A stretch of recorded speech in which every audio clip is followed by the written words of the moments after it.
Waalaikumsalam warahmatullahi wabarakatuh.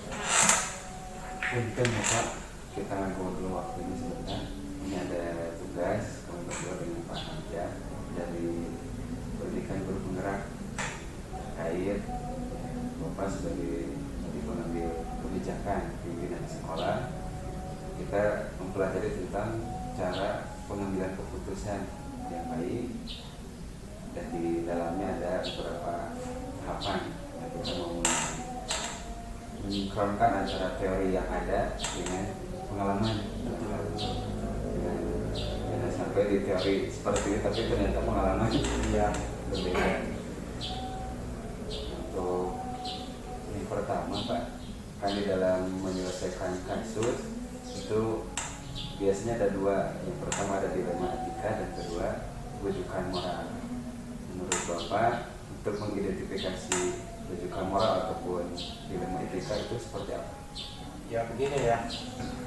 Jadi memang betul tidak apa ya. Jadi menurut saya teori itu memang kurang lengkap.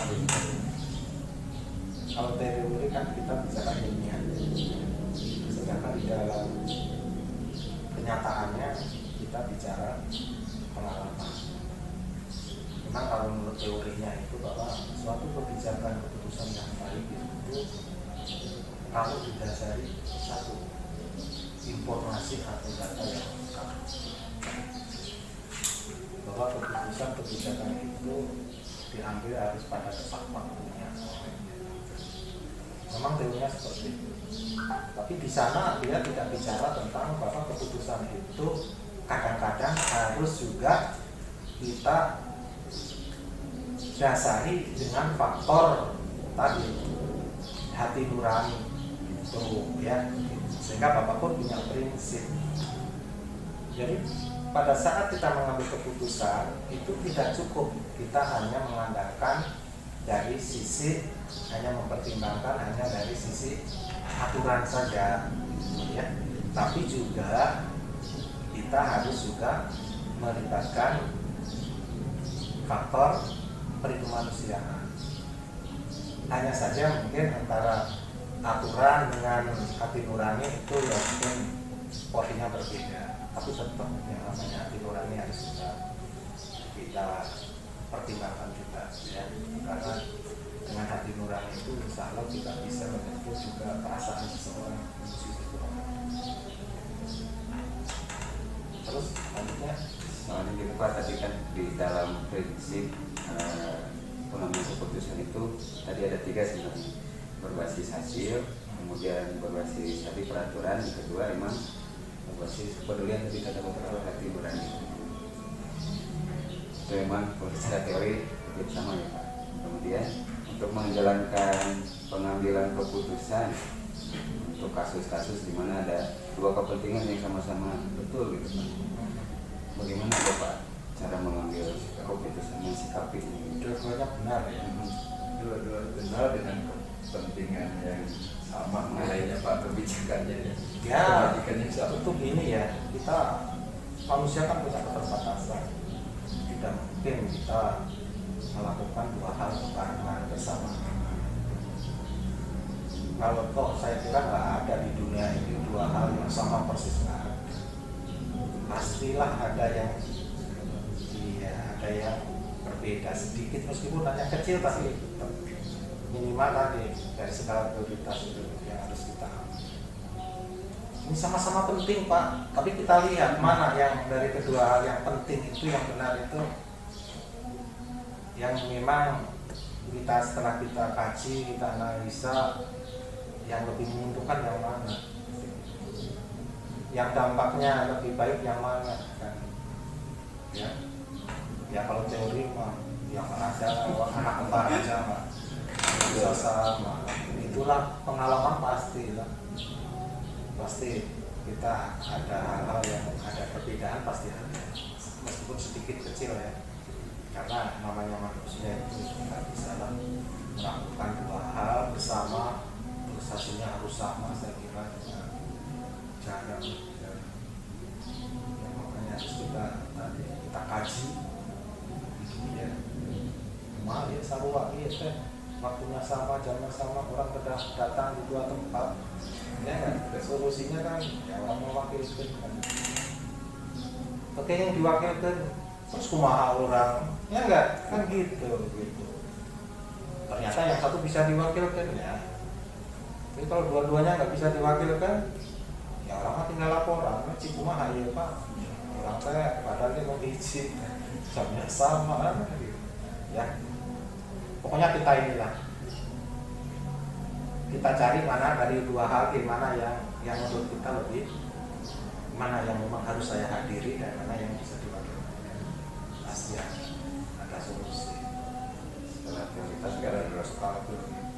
Jadi mungkin itu bagian yang paling dianggap lebih efektif ya Pak di dalam pengambilan keputusan adalah adanya skala prioritas dari kasus itu.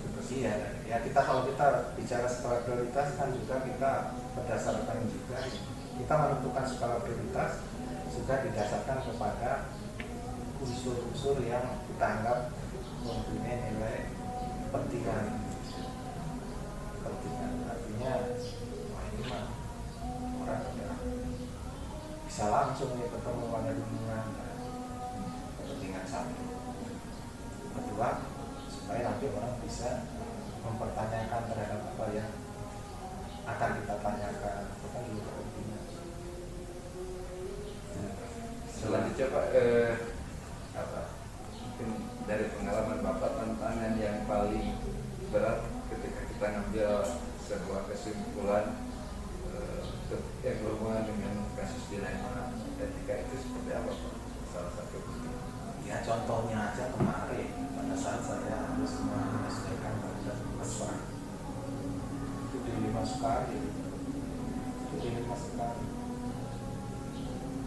Di satu sisi kita melihat situasi kondisi sekarang seperti ini, ya.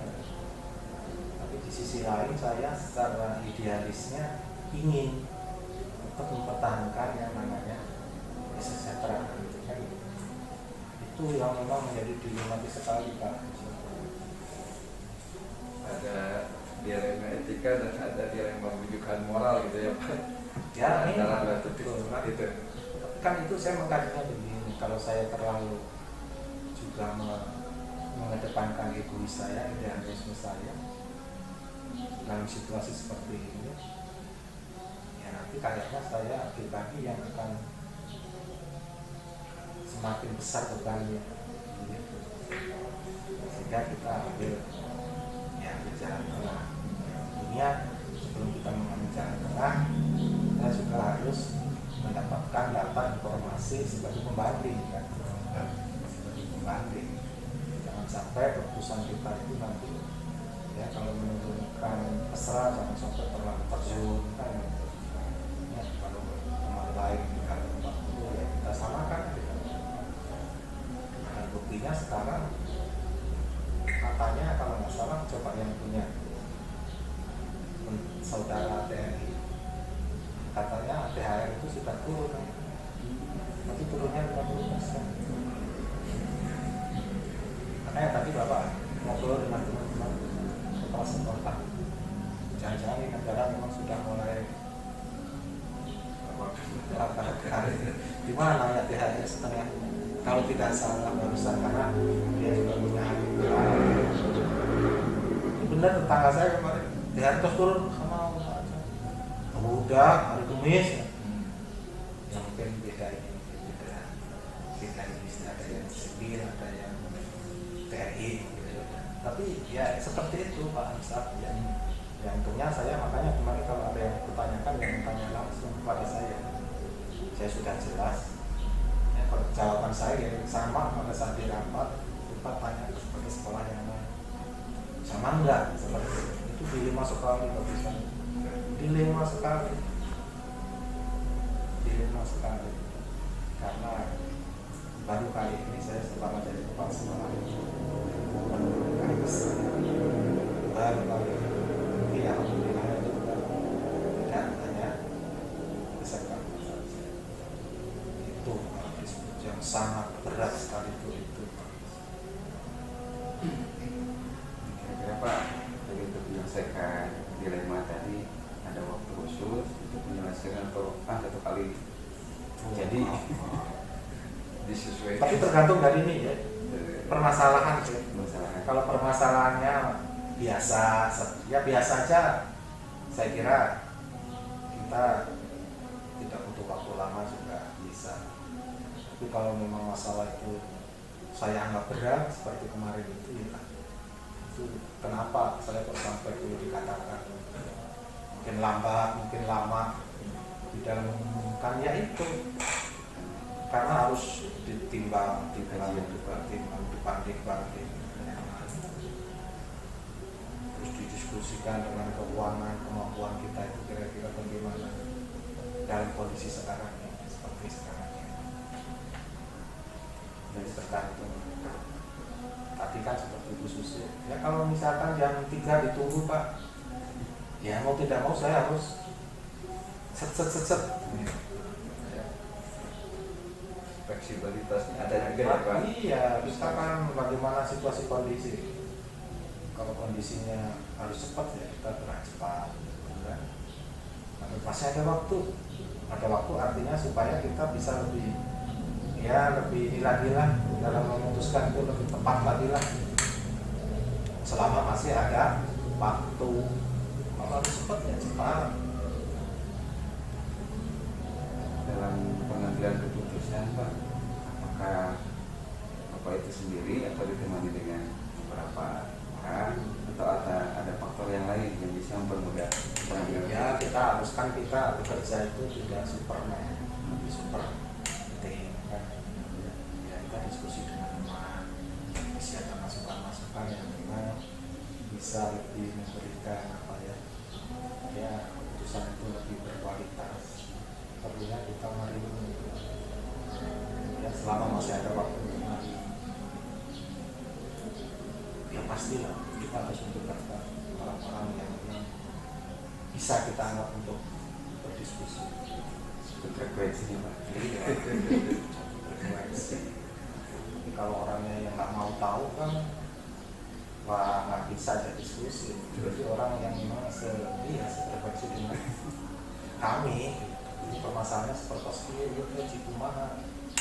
Artinya jangan berpegang pada kepentingan individu. Itu kita harus berpikirnya kepentingan seorang.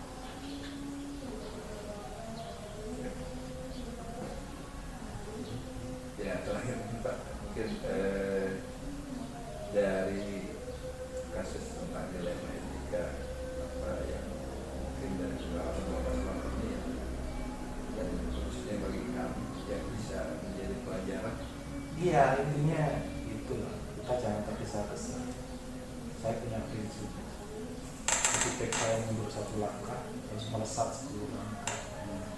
Itu prinsip Bapak seperti orang lari sprint kan gitu. Memang betul kan kata orang Jawa di alam asal itu kan berarti kita orang lari kita masih tetap jalan tidak. Artinya apa? Ya kan kita itu di dalam mengambil suatu langkah tindakan itu kan tadi harus diperhitungkan, harus dipertimbangkan. Jangan ya syukur-syukur saya rusuh tapi tepat gitu loh. Tapi kan jarang orang yang rusuh tepat itu, ya enggak jarang. Nah buru-buru teh ya kayak gitu ya. Selama kita masih ada waktu ya lebih baik waktu itu kita manfaatkan untuk tadi diskusi dulu. Ya. Kalau masih cukup waktunya untuk diskusi lagi, kita pakai diskusi lagi yang lebih intensif lagi ya, gitu buat ya harus mudah. Makanya Bapak selalu pesan, ternyata jadi orang sabar itu enak. Jadi orang sabar itu mudah tersinggung, mudah marah, ya. Jadi gampang senyum gitu, kayak begini. Iya, di orang kayak orang pesabar, kayak kata agama mas sabar, kata begitu itu makanya Bapak selalu menanamkan kan hidup teh kata kuncinya harus sabar. Dengan kesabaran itu kayaknya sifatnya universal, pada diterapkan di keluarga, terapkan di tempat kerja bisa.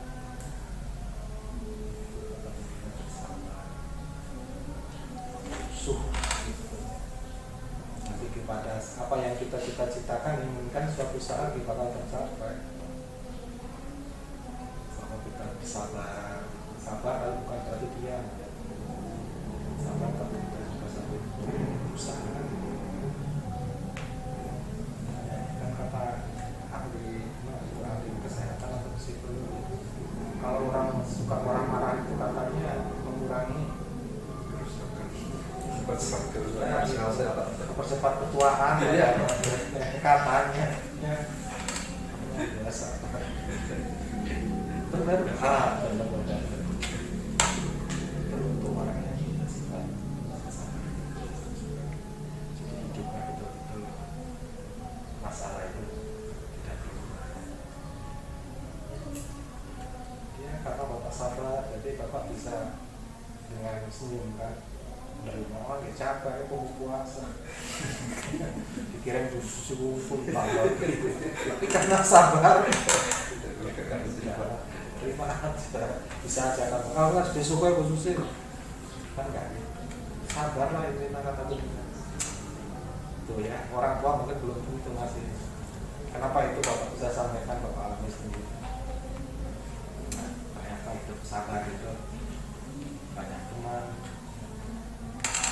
Pada saat kita membutuhkan pertolongan kita ada yang membantu.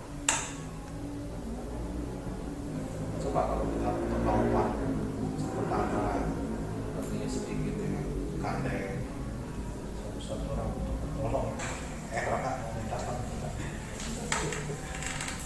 satu ayah rumah bapaknya sebelah Juburia kan gandeng ya kan meskipun tembok mana anu ditakolan tapi nyangkri lah dia itu harus dan bapak gini yang namanya orang kuliah sekalipun dia uangnya miliaran tetap ada rasa capek homo yang uangnya pas-pasan ya enggak tos pas-pasan orang sebagai tetanggana protes wae tong tarik-tarik nih gandeng lah wah kasar uang yang api dikasih bensin itu nah itu makanya karena sabar lah moal selama lagi ya paling gitu stasiun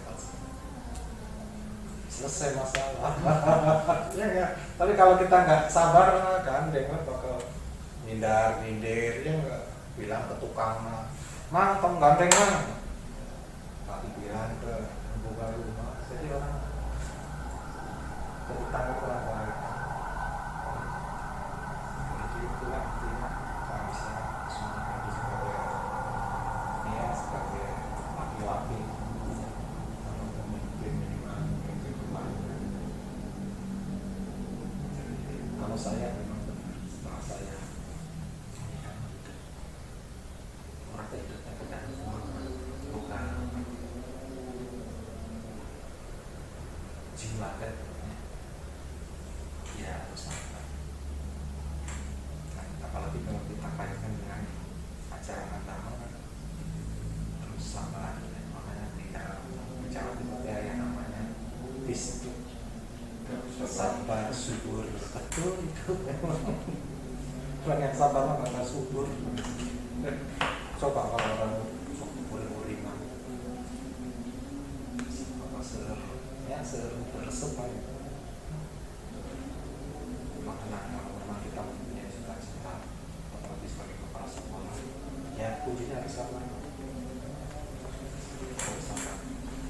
ya intinya kan ya turun apa harus lancar ya saya kan hidup sasih di rahat ya kan kalau di jalur sampai Juli terakhir sampai pengumuman hidup sasih terus sampai pengumuman lulus pamungkas lulus bukan di Bapak dengan kapal ini di Balas Kewah ya ikuti saja regulasi ikuti saja kita ikuti tapi insya Allah kita setidaknya kalau sudah mempunyai sertifikat pendidik penggerak untuk guru penggerak pasti oleh pemerintah yang akan dijadikan pertimbangan ya nggak ada ada salahnya kita mengikuti program-program pemerintah. Ya, ya sementara itu. Terima kasih Bapak. Makanya saya jadi pembelajaran pengalaman bagi kami. Terus kalau kita mengambil keputusan itu jangan mengedepankan ego kita. Seperti Bapak sebagai pimpinan, apa kadang-kadang juga ya saya juga merasakan itu. Kadang-kadang pernah bapak yang anak baik apa kepala sekolah kesalahan berikan.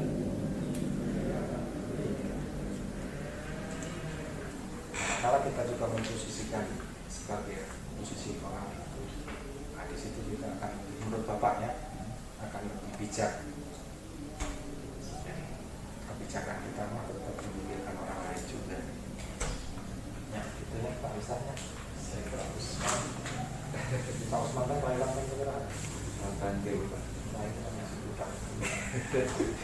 Kapan dulu aku gitu. Aku sama dengan budak Abi atau budak Abi teh salapan dua Pak Ustaz. Bukan gede nah. Di mana Pak ya? Di SMA pakai ya. Sebelum apa? Sama. Di itu dulu kuliah di mana Pak Ustaz? Tapi di UIN Bandung. Di Bandung ya. Terus sekarang itu semik itu jadi masalah itu kita sih. Sekolah Pak Asep di Jakarta. Terus Bu Susi.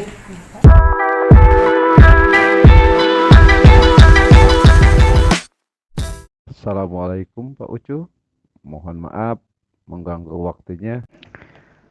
Waalaikumsalam warahmatullahi wabarakatuh. Oh, tidak apa-apa.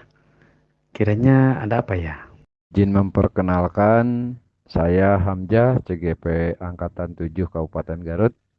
Pada saat ini saya mendapat tugas untuk mewawancarai kepala sekolah berkenaan dengan materi tentang etika moral dan bujukan moral. Semoga kiranya Bapak meluangkan waktu untuk sedikit berdialog tentang materi ini. Oh, paham ya. Ini CGP Kabupaten Garut Angkatan 7 ya. Jadi Anda mendapatkan tugas mewawancarai kepala sekolah yang berkenaan dengan materi tentang etika moral. Nah, untuk masalah waktu, baiklah, saya akan luangkan beberapa saat. Selama Bapak menjabat kepala sekolah, tentunya sebagai pemangku kebijakan, Bapak pernah dihadapkan pada dilema etika atau bujukan moral. Nah, bagaimana kiranya Bapak melihat perbedaan ini? Mungkin cara saya dalam membedakan kasus-kasus yang berkaitan antara dilema etika atau bujukan moral, terlebih dahulu saya identifikasi kasus-kasus tersebut. Ya tentunya dengan melihat dulu konteks atau kasus permasalahannya. Apakah hal tersebut mengandung nilai kebajikan yang sejalan tentunya dengan keyakinan dimiliki atau tidak. Nah, kalau dalam konteks permasalahannya lebih dari satu nilai kebajikan, ya saya cek dulu apakah berseberangan atau tidak. Jika hal tersebut bertentangan, walaupun sama-sama baik atau benar keduanya, maka itu dapat mungkin dikategorikan sebagai permasalahan dilema etika. Tapi kalau konteks permasalahannya itu kita harus memilih antara benar dan salah, maka hal tersebut menjadi kasus sebagai permasalahan bujukan moral. Mungkin itu cara yang saya lakukan untuk mengidentifikasi atau menentukan apakah permasalahan tersebut termasuk ke dalam dilema etika atau bujukan moral. Selama ini tentunya Bapak dihadapkan pada dua kasus yang memiliki kepentingan dan nilai kebajikan yang sama.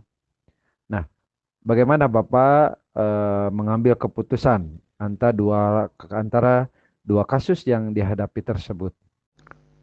Untuk mengambil keputusan dalam permasalahan yang mengandung dilema etika, mungkin saya mengidentifikasi dulu permasalahannya sekurat mungkin ya. Kemudian mencari informasi-informasi atau fakta yang relevan ya dalam kasus tersebut. Lalu mempertimbangkannya. Kemudian mengambil beberapa alternatif penyelesaian. Nah, setelah itu saya mungkin memikirkan pro atau kontra dari alternatif keputusan yang diambil. Nah, setelah mungkin terpetakan pro dan kontranya, maka saya akan mengambil sebuah keputusan yang terbaik ya. Namun pada akhirnya saya akan meninjau kembali apa yang menjadi keputusan tersebut untuk dilihat dampak baik dan buruknya. Mungkin itu langkah-langkah kecil yang saya lakukan dalam melakukan pengambilan keputusan yang di dalamnya terdapat dilema etika. Di dalam pengambilan keputusan, tentunya Bapak mempertimbangkan beberapa langkah atau prosedur yang menjadi patokan. Seperti apa biasanya Bapak lakukan selama ini? Langkah-langkah yang saya lakukan dalam mengambil keputusan yang berkaitan dengan kasus yang di dalamnya ada dilema etika, yang pertama yaitu saya harus mengenali dulu nilai-nilai kebijakan apa yang bertentangan. Tapi saya usahakan tidak terlalu berlebihan agar kita tidak terjebak dan bisa mengenyampingkan hal-hal yang kecil. Nah, setelah itu kita kumpulkan fakta-fakta yang relevan dan juga menentukan siapa saja yang terlibat dalam permasalahan tersebut. Setelah itu saya coba untuk uji legalitas lah itu, apakah itu benar atau salah. Kemudian saya kaitkan dengan payung hukum yang menaungi sebagai uji regulasi atau standar profesional. Nah, jika bertentangan dengan hukum, maka itu jelas saya tidak akan saya ambil karena itu suatu kesalahan ya, yang namanya juga melanggar hukum gitu. Kemudian yang menjadi pertimbangan lagi, apakah keputusan yang diambil itu ada kesalahan atau tidak. Nah, dilanjutkan dengan memikirkan ya, jika permasalahan tersebut setelah diambil keputusannya beredar mungkin di masyarakat luas, nah kita harus bisa memikirkan apakah kita akan merasa nyaman atau tidak. Nah, jika hal tersebut mungkin tidak nyaman, berarti keputusan mungkin tidak baik ya. Dan hal yang penting yang saya pikirkan lagi yaitu mengenai konteks yang dihadapi. Apakah dalam kasus tersebut antara satu orang melawan kelompok, maksudnya individu melawan kelompok, atau hanya waktu yang pendek atau jangka waktu yang panjang. Kemudian apakah yang di dalamnya itu permasalahan tersebut terdapat rasa adil atau melawan kasihan ataupun kebenaran melawan kesetiaan. Nah, itu yang harus dipikirkan ya. Selain itu, prinsip resolusi pun dalam mengambil keputusan juga harus dipertimbangkan. Apakah kita harus berpikirnya berbasis hasil akhir, kemudian atau berbasis kepada rasa peduli, atau berbasis kepada peraturan yang berlaku. Nah, yang tidak kalah penting, kita juga mencari alternatif solusi lain untuk menyelesaikan masalah yang timbul, yang diharapkan menjadi solusi yang terbaik dari kedua pilihan yang ada. Mungkin itu yang dapat saya lakukan untuk menyelesaikan permasalahan yang berkaitan dengan dilema etika. Menurut Bapak, apa saja kiranya yang dianggap efektif di dalam pengambilan keputusan pada kasus-kasus dilema etika yang dihadapi selama ini, Pak? Yang saya anggap efektif dalam memutuskan sebuah masalah, biasanya saya musyawarah dulu ya dengan rekan-rekan guru. Nah, tersebut mungkinlah Bapak juga tahu ya, musyawarah itu sebagai suatu adat ada timur yang sangat baik ya gitu, terutama di negara kita. Nah, musyawarah itu merupakan salah satu hal yang saya anggap efektif dalam memutuskan sebuah permasalahan. Nah, untuk kasus yang menyangkut ke dalam dilema etika, yang di dalamnya ada dilema etika maksudnya, itu kita awali dengan menganalisis bersama-sama permasalahan yang timbul. Kemudian tadi menentukan siapa saja yang terlibat, kemudian menentukan fakta-fakta yang relevan, menguji dengan aturan yang berlaku, serta menganalisis dampak yang mungkin akan timbul ya. Usahakan itu yang terkecil, yang mudah-mudahan juga tidak ada ya dari keputusan yang diambil. Mungkin itu yang saya anggap efektif. Selama Bapak menjabat kepala sekolah, kiranya hal-hal apa saja yang selama ini merupakan tantangan di dalam pengambilan keputusan pada kasus-kasus yang berhubungan dengan unsur dilema etik. Mengenai tantangan yang muncul di dalam mengambil keputusan, ya, yang di dalamnya ada dilema etika, yaitu kita harus berusaha untuk menemukan sebuah keputusan yang paling tepat tentunya ya, yang pada akhirnya kesimpulan yang diambil tersebut itu dapat menguntungkan semua pihak ya. Jadi serta tidak menimbulkan dampak yang kurang baik kepada salah satunya, yang nantinya dapat memunculkan pandangan negatif kepada sekolah saya. Untuk menyelesaikan kasus-kasus yang dihadapi, apakah menurut Bapak dibutuhkan jadwal atau prosedur khusus, atau bagaimana kiranya Bapak menyelesaikan kasus-kasus itu? Jadi waktu yang dibutuhkan oleh Bapak di dalam penyelesaian kasus-kasus tersebut, Pak. Dalam membuat sebuah keputusan dari suatu permasalahan, tentunya saya melihat dulu seberapa besar masalah tersebut ya.